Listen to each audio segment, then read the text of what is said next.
Naghapon po sa ating lahat, panibagong Bible study naman po ang ating hinanda para sa araw na ito.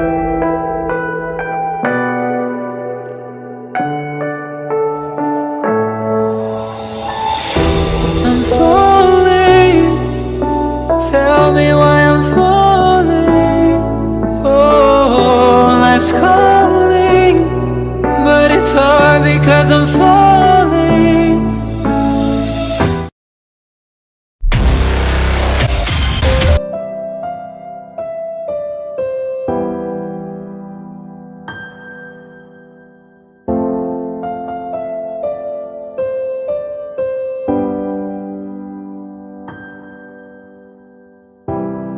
Magandang hapon sa ating lahat, mga kapatid ko sa paniniwala. At magandang hapon rin sa lahat ng mga kaibigan kong nagpapatuloy sa pagsuporta sa pakikinig sa akin sa paraan na ito. Ako po ito sa pusong nagpapasalamat sa ating dakilang Diyos sapagkat binigyan niya ako ng pagkakataon na ibahagi sa inyo ang kanyang mga salita kahit sa maliit lamang na panahon na ito. Maraming salamat sa pag-click mo sa pakikinig sa akin. Pagpatuloy mo na lang ang pakikinig kay alam kong magandang aral itong nahanda ko para sa iyo. Siguro narinig mo na ito sa ibang mga tao na naglalayong may padama sa iyo kung ano ang nais ng Diyos para sa ating lahat. Ang ibahagi ko po sa inyo ay dapat nyo rin itong malaman sapagkat ito yung mga bagay na isa sa mga mahirap intindihin. Ngunit pinilit ho nating matutunan ito para mabigyan kayo ng aral tungkol dito. Kung tinitignan ng iba, parang horror ang topic na ito. At para naman sa nakakaalam, normal lang ang topic na ito. Pwede nyo makuna ng aral at pwede nyo rin itong i-develop. Na kung gayon, isa kayo sa mga sinasabi nito ng kasulatan ng kaligtasan. Makikita po natin ang ating Bible study ngayon ay sa Book of Revelation, chapter 20, verse 11 down to 15. Meron lamang tayong 5 bersikulo na dapat nating pag-aralan. Alam ko, alam nyo na ito. Pero hayaan nyo akong ibahagi sa inyo ito kung ano yung natutunan ko sa paksa na ito. Pinag-aralan ko rin ito sa mahabang panahon at nagpapatuloy pa rin ako sa pag-aaral.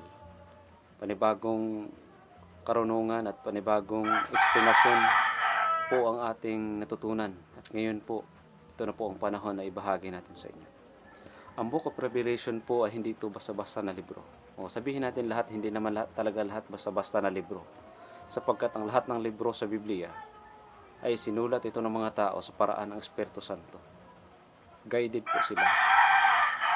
May nagturo po sa kanila. Ito po yung kapangyarihan ng Diyos sa paraan ng Espiritu Santo. Masasabi natin na mahirap ito intindihin, pero hindi po ganun. Kulang lang sa pag-aaral ang tao ang nagsasabing mahirap intindihin. The Bible is already complete and the Spirit of God given to the people so that the people, in any time that the people read the Bible, they will understand because of the Holy Spirit in them. Kung dili mo ito naintindihan, sa pagkakaroon, ibig sabihin ito nangangailangan ka ng taong tutulong sa iyo, guided by the Holy Spirit. Para sa ganun, nasa kanila yung espiritu ng Diyos, espiritu ng karunungan, para maintindihan rin nila ito. So may mga tao ngayon na nagsasabing nasa kanilang espiritu ng Diyos, pero doon sa karunungan, masasabi mo wala. Tulad ng demonyo, alam ng demonyo yung Biblia, pero wala siya sa gawa kasi hindi niya naiintindihan sapagkat ang espiritu ng Diyos wala sa kanya. So ganun din sa tao.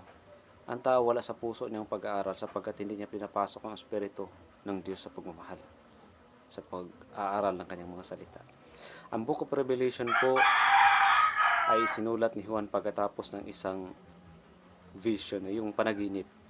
Nakikita ni Juan ang hinaharap na minsan hindi niya nga ito lubos na maipaliwanag sapagkat maging siya nahihirapan itong i-explain para sa mga tao.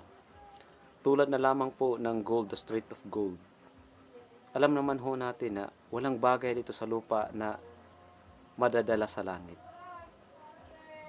Ginto, mamahaling bato, kung ano-ano pa yan, walang madala doon sa langit. Lahat ng dito sa lupa ay mawawala rin. At hanggang dito lang yan sa lupa. Walang madala sa langit. Pero sa paraan na in-explain ito ni John, sinabi niyang the street of gold. Kasi doon, yun lang yung paraan na kaya niyang i-explain at maintindihan ng tao. Pero alam naman ho natin, higit sa gold talaga ang kung merong street or kanto man doon sa langit, higit pa dyan. Kaya may mga bagay talaga na mahirap intindihin sa Revelation. Kaya hindi ako basta-basta nagtuturo sa Book of Revelation. Yung siguro napipilitan lang ako dahil sa nagtatanong, pero nais ko talaga itong matutunan. At sa panahon nga na ito na nga yung panahon na gusto kong bahagi sa inyo kung ano yung natutunan ko sa loob ng mahabang panahon sa pag-aaral ng libro na ito. Ang Book of Revelation, may mga parte dito na nasusulat sa literal. Yung literal po, yun talagang sinasabing pumunta pumunta talaga doon. At nagsasabing bumalik dito. Nagsasabing tumayo ka. Yun ang mga bagay na literal. At may mga bagay naman dito na figurative. Yung mga bagay na binigyan ng litrato ni Juan, pero may ibang kahulugan. May mga bagay din dito na symbolic. May mga punto dito na nilahad na ganun, pero hindi mo yun maintindihan na iliteral mo, sapagkat may symbol yun. May simbolo yun ang bagay na yun. So yan ay isa sa mga bagay na mahirap intindihin ng Book of Revelation. Pero magbukas lamang tayo ng ilang mga isang pahina o isang page, mga kapatid, at mag-aral lang tayo ng 5 bersikulo. Ang napili ko po na pag-aralan natin ngayon, ito yung sabi dito sa Tagalog, pinamagatan niya ditong paghuhukom. Alam naman ho natin ang chapter 20 o yung kapitulo 20 ng Book of Revelation. Ito ay nahahati sa dalawang paraan. Ang siyahan nito ang sanlibutan, kung saan pumunta ang anghel at itali ang demonyo sa kadina at maghari si Kristo dito sa loob ng 1,000 years, tapos matalo ang Satanas. Kung intindihin mo po yun sa literal, malabo po yung mangyari. Sapagkat unang-una lang po, ang word na 100 o 1,000, mula pa yan sa Old Testament po, hindi talaga literal ang paggamit niya. Nung sinabi ni David, there are only 1,000 hills. Naniniwala ka bang 1,000 hills lang talaga meron ang mundo? O ipagpalagay natin ang Biblean, meron bang 1,000 hills doon? Sa palagay ko po, hindi nga niaabot siguro or sobra pa nga siguro. Ang mundo, ilang hills ba ang meron ang mundo? Sobra sa thousands. Kung sabihin mo siguro 1,000,000, pwede. Pero kung sabihin mong thousands, malabo po yan. Sa New Testament din, sinabi ng Panginoon na ang isang araw ng Diyos ay 1,000 years sa tao. At isang 1,000 years sa tao, isang araw para sa Diyos. So may mga bagay talaga na mahirap intindihin. At sinabi na maghari si Kristo dito sa mundo sa loob ng 1,000 years, malabo po yun. Para sa akin, malabo po yun. Sapagkat nga ang 1,000 years, ang meaning ng 1,000 years it is talking a huge number. Ibig sabihin, mataas na taon. Ganun po yun. Walang makapagsabi na automatic talaga na kung pag sinabing 1,000, sinabing mahirap po yun. Kaya ganun ang Revelation. Nahirapan din si John kung paano niya yan isulat para sa atin upang maintindihan natin. Unang-una sa kalagayan ni John, napasailalim siya ng kapangyarihan ng Roma. Hindi siya basta-basta magsulat ng mga bagay-bagay na kung saan ikagalit ng gobernador o ng emperor ng Roma, sapagkat maaring ikakamatay niya ito. So ganoon po mga kapatid, sana maintindihan nito. So magsimula na po tayo sa pag-aaral ng verse 11. Ito po, verse 11, pagkatapos nito ay nakita ko ang isang malaking tronong puti at ang nakaupo doon. Naglaho ang lupa at langit sa kanyang harapan at hindi na nakikita pang muli. So kung mag-talking tayo, kung mag-usap tayo tungkol sa Judgment Day, alam naman natin na mawawala lahat. Ang langit at ang lupa, magugunaw ito. Maglalaho ito pagdating ng ating Panginoong Jesucristo. So wala nang rason. Doon sinabi dito sa chapter 20 verse 1, kung i-atras natin, malabo na yung mangyari yung 1,000 years. Kasi nga, pagdating ni Kristo dito sa lupa, Kukunin niya yung para sa kanya at wawasakin na niya ang sanglibutan. Iba't pa siya maghahari para sa mga taong, di ba, pagdating ni Kristo dito sa lupa, malalaman niya ng buong tao sa buong daigdig. At doon pa lang sa ulap, makikita na natin ang Panginoon. At doon tayo niya hihintayin. Ang mga taong maiiwan dito, yun yung mga taong masali sa tinatawag nating matinding pagdurusa o kamatayan kasama ng paglaho ng mundo. So yun po. In verse 12, nakita kong nakatayo sa harap ng trono ang mga namatay, maging dakila at hamak, at binuksan ang mga aklat. Binuksan ang isa pang aklat, ang aklat ng buhay. Hinatulan ang mga patay ayon sa kanilang ginagawa, batay sa nakasulat sa mga aklat. So, naintindihan niyo ito. Nung patay na ang lahat ng mga tao, pinaharap ito doon sa trono. At doon sa trono, nandun ang mga taong mga dakila, sabihin nating mga mabubuting tao, na-convert into Christianity. O mga tao doon sa panahon ni Abraham, panahon nung lumang tipan ng mga tao, nandun sila. At ang mga taong masasama, lahat nandun, nakaharap sa araw ng paghukom o sa trono, base doon sa nasulat ni John. Base sa kanyang nakita ang lahat ng mga taong hamak o dakila at hamak, mabubuti at masasama, nandoon lahat. At doon sa harapan nila binuksan ang mga libro. So, dalawang klase ng libro meron dito sa verse 12. Yung isang libro, mga libro. Ibig sabihin, Bible ang tinutukoy doon. Pag sabihin naman na Bible, huwag niyong isipin na Holy Bible agad, na kung saan yung binabasa natin. Old and New Testament. Kung sabihin agad, pag sinabi kasing Bible, ibig sabihin lang ng Bible, the meaning of the Bible is book of books. Ibig sabihin, libro ng mga libro. Ang Biblia, matatawag ito na Bible. Kasi isa siyang libro na napapaloob sa kanya ang maraming libro. Kaya ang tawag sa kanya, Bible. Ibig sabihin, Holy Bible. Yung Quran, ganoon rin yung Quran. Ang Quran ay isang libro na napapaloob sa kanya ang mga libro. Bible din ang Quran.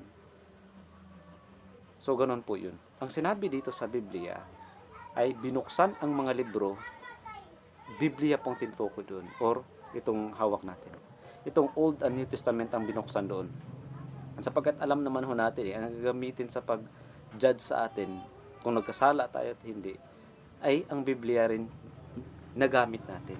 Itong Old and New Testament, ito yung gagamitin sa lahat ng tao sa mundo sa pag-judge sa iyo o sa paghukom sa iyo kung saan ka paparoon, sa kapiling ka ng Diyos o kapiling mo ang kapahamakan o sabing pangalawang kamatayan. In verse 13, yung pangalawang libro, yun yung libro, singular. Yung kanina kasi is mga libro. Binuksan ang mga libro.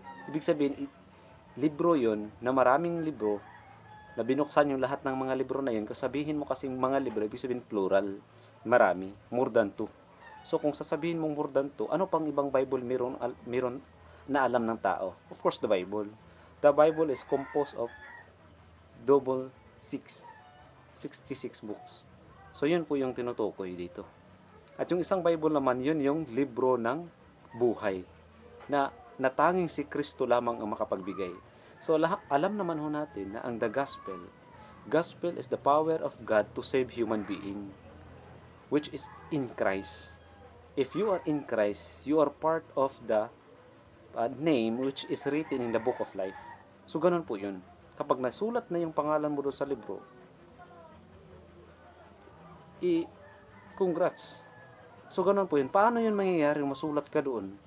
Yun na yung paraan na tanggapin mo si Kristo, mag-isang Kristiyano ka sapagkat kay Kristo lang, si Kristo lang makapagbigay sa iyo, makapagdala sa iyo, o siya lang paraan na maisulat ka doon sa libro ng mga buhay or the book of life. Libro ng buhay. So ganun po yun. So dalawang libro ang binuksan dito, yung libro, mga libro, at saka yung the book of life nga libro.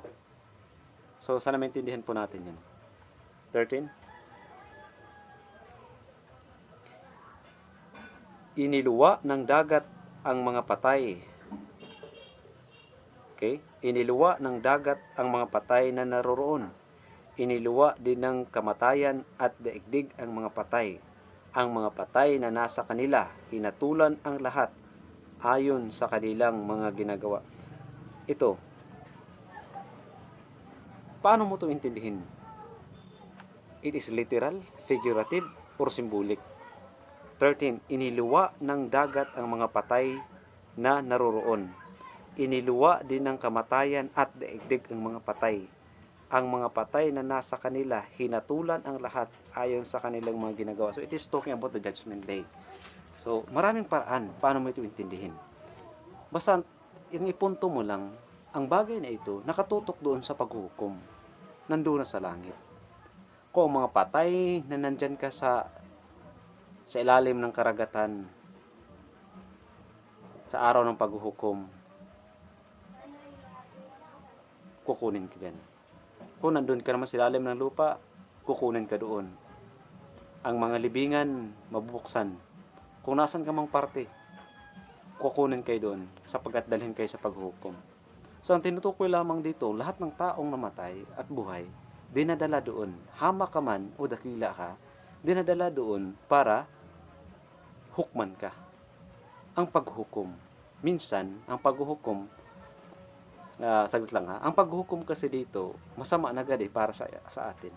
Kapag sabihin mong naghukom ka, masama ka na. Kasi bawal ang hukom, yun yung sabi sa Biblia.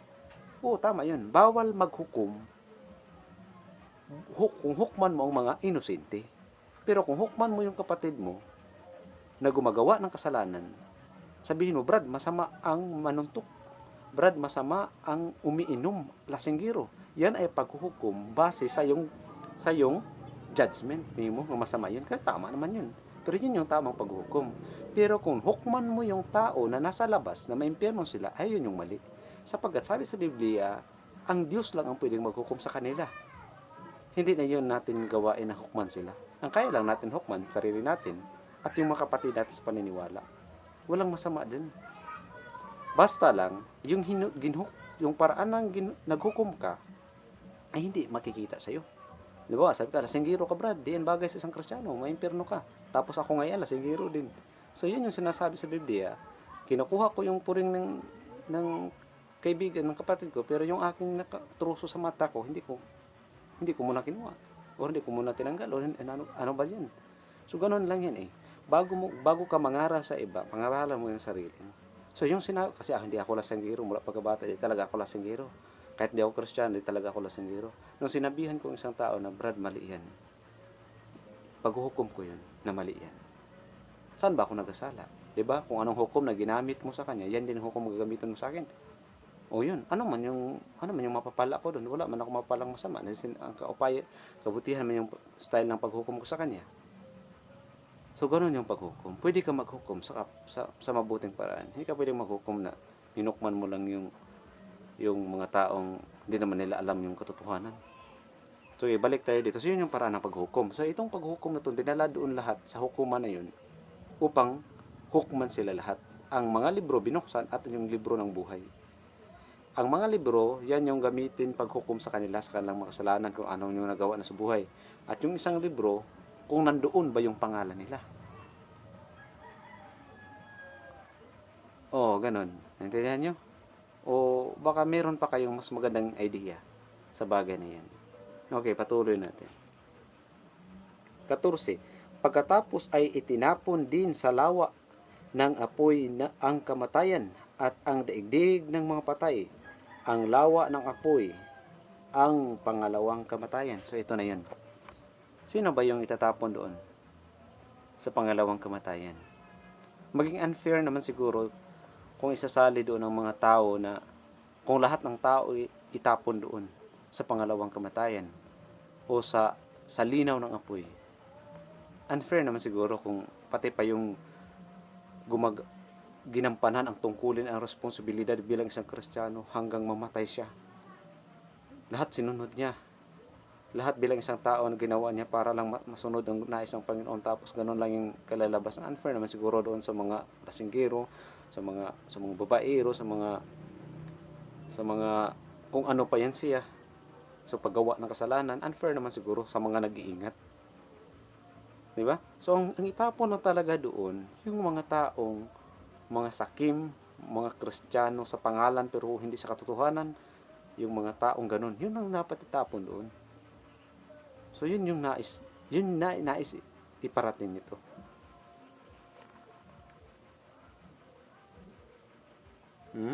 Ang lawa ay ng apoy ang pangalawang kamatayan. So, ang tinutukoy naman na agad natin dito, yung impyerno. Saglit lang din ha, pero ang impyerno po, kung sa original pagkasulat ito sa Greek is, ano ito? Kalusi. Hindi ko talaga maano kung ano yun sa Greek. Pero, yung hell, ibang topic naman yan, kung ano talaga yan. Basta pag-usapan lang natin dito, ito yung doon sila itapon. Itapon kung isa sila sa mga tao na nandoon. Okay? So, ganun po yun mga kapatid.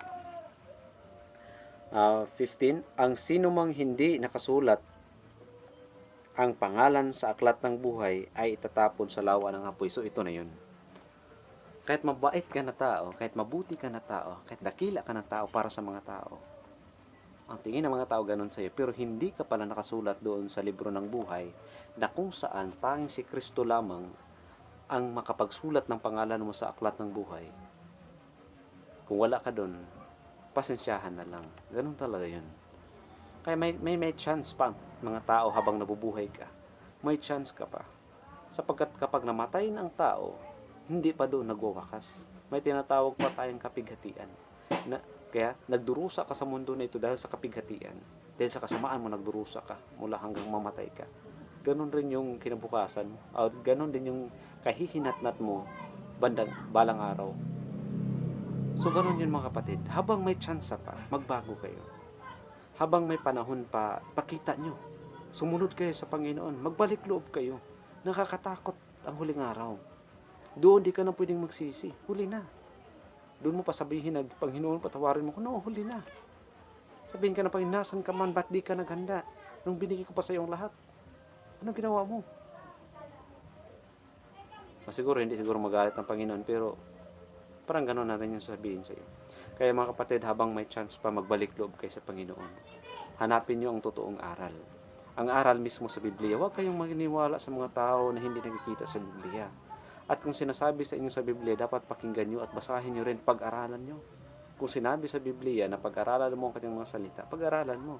Kung sinabi sa Biblia na kilalanin mo si Kristo na yung Diyos at tagapagligtas, gawin mo. Kung sinabi sa Biblia na dapat magsisi ka, magsisi ka. At akuin mo lahat ng nagawa mo. Then, na di mo kayang bayaran, na tanging si Kristo lang makagawa ng pagbabayad. Sapagkat walang sinumang tao ang pagligtas sa kanyang sarili. Buksan man at hindi ang Biblia, alam natin makasalanan tayo. Kaya nga, ang kailangan natin yun si Kristo. Kung tinanggap mo si Kristo, maghanap ka ng tao na kahit sinong tao, kung malapit lang ako sa iyo, pwede mo akong hanapin pag magpaturo ka according sa Biblia at magpuputis mo sa tubig. At sa bautismo sa tubig, sa panahon na yun, kung nag-confess ka na kang Kristo everything, kinilala mo si Kristo, nilibing ka sa tubig kasama si Kristo, sa pagtayo mo mula sa tubig, nabuhay kang muli kasama si Kristo, at ikaw na ang tinatawag na bagong gawa o the new creature. So matatawag ka na born again. So ganun yung mga kapatid. Para sa gayon, yung pangalan mo ay may sulat sa aklat ng buhay. Hindi ka masali doon sa naitapon sa linaw ng kalayo. Maraming bagay pa tayong matutunan dito. At maliit lang yung oras na sa akin, kaya dito lang muna tayo. Maliban kung mayroon kayong mga tanong at komento. Kung may chance mo kayong mag-comment sa akin, ay comment nyo na lang. At i-contact na lang ako sa Facebook kung mayroon man din. At magtanong kayo base sa sinasabi ko ngayon. At sasagutin ho natin yan. 24/7 po, halos araw-araw po ako nag-online sa Facebook. I-search na lang doon ang Milbert Magtagad Ayawan. So yun lamang mga kapatid. Maraming salamat sa inyong pakikinig dahil binigyan nyo ng pagkakataon ng Diyos na mag-remind sa inyo ako po ay nagpapasalamat din sapagkat ginamit ako ng Panginoon na maging ihimplo para sa inyo.